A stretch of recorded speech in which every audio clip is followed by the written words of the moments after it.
तो दोस्तों स्मैकडाउन का हालिया एपिसोड बहुत ही ज्यादा खतरनाक था। एक तरफ जहां पुरानी ब्लड लाइन का रीयूनियन हुआ तो वहीं दिग्गज पर जानलेवा हमला देखने को मिला।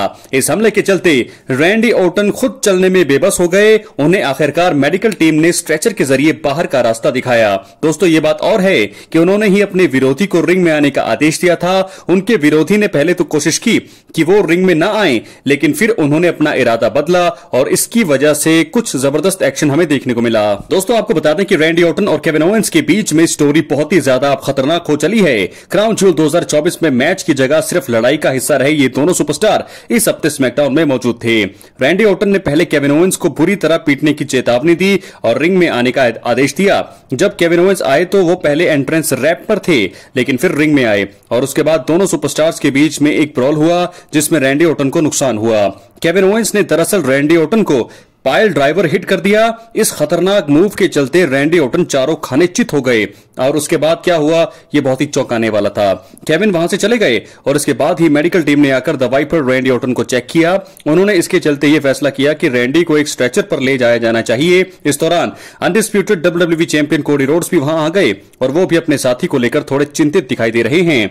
रैंडी ऑर्टन को अस्पताल में भर्ती किया गया है। दरअसल इस पूरी स्टोरी की शुरुआत ही बैड ब्लड 2024 के बाद में हुई, जब केविन ने कोडी पर हमला कर दिया था। इसके बाद स्मैकडाउन में उन्हें रैंडी ऑर्टन पर हमला कर दिया था। केविन ओवेंस ने जब पिछली बार रैंडी ऑर्टन पर हमला कर दिया था तो उसके चलते उन्हें कुछ समय के लिए डब्ल्यूडब्ल्यूई इवेंट्स में दिखाई देने की अनुमति नहीं थी। तो स्मैकडाउन में भी केवल उनके सोशल मीडिया वीडियो ही दिखाई जाते थे। रैंडी ऑर्टन ने बड़ी मुश्किल से डब्ल्यूडब्ल्यूई के क्रिएटिव हेड ट्रिपल एच से किसी तरह क्राउन ज्यूल 2024 में एक मैच का मौका पाया था, लेकिन वो मौका भी आपसी हमले में ही खत्म हो गया। अब देखना होगा कि ये स्टोरी कैसे आगे बढ़ती है। तो दोस्तों फिलहाल इस समय रैंडी ऑर्टन पर हुआ है खतरनाक हमला। एक खतरनाक मूव यहां पर यूज किया है केविन ओवेंस ने, जिसके चलते मेडिकल टीम रैंडी ऑर्टन को एम्बुलेंस में ले जाकर के अस्पताल ले गई है। क्या होगा आगे तो वक्त बताएगा, लेकिन अब हम बढ़ेंगे अगली स्टोरी की तरफ जो जुड़ी है दी ओजी ब्लड लाइन से।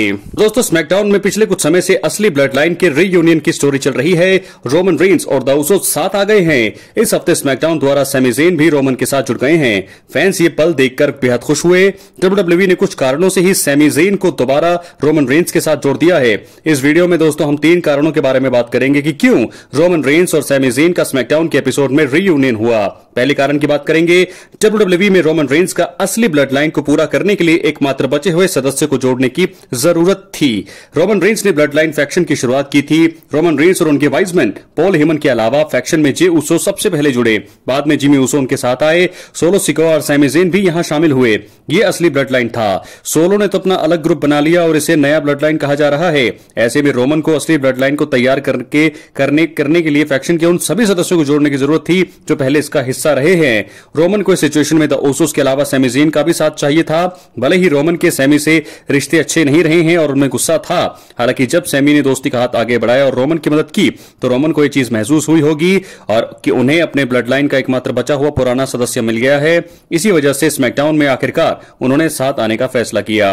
और बात करेंगे दूसरे कारण का, सैमी ज़ेन समरस्लैम 2024 में इंटरकॉन्टिनेंटल चैंपियनशिप गवा बैठे और उसके बाद रीमैच भी हार गए। सैमी के पास इसके बाद करने के लिए कुछ था नहीं और डब्ल्यूडब्ल्यूई ने उन्हें टीवी से दूर कर दिया था। सैमी ज़ेन एकदम दिशाहीन थे।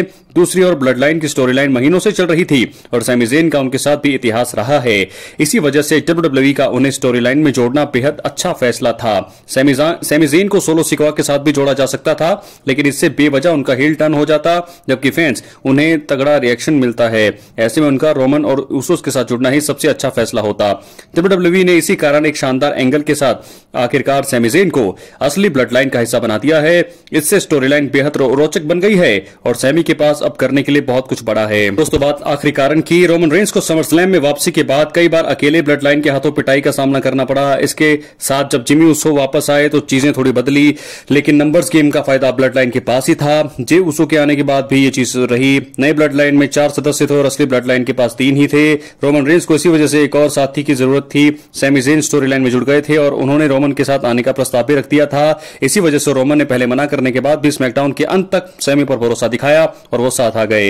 रोमन अब आसानी से नए ब्लड लाइन को कड़ी टक्कर दे सकते हैं क्योंकि बराबरी अब हो चुकी है। तो 3 कारण हमने आपको बता दिए हैं कि क्यों आखिरकार पुरानी ब्लड लाइन रीयूनाइटेड हुई है। रोमन रेंस के साथ जुड़ चुके हैं सैमी ज़ेन, यानी कि 4 सदस्य हो चुके हैं पूरे, रोमन रेंस, द उसोस और सैमी ज़ेन। अब होगा वॉर गेम्स मैच का भी दोस्तों ऐलान हो चुका है, तो उसके बारे में हम अगली वीडियो में बात करेंगे। तो अपनी राय कमेंट बॉक्स में जरूर दें, चैनल को सब्सक्राइब करें। बहुत बहुत धन्यवाद।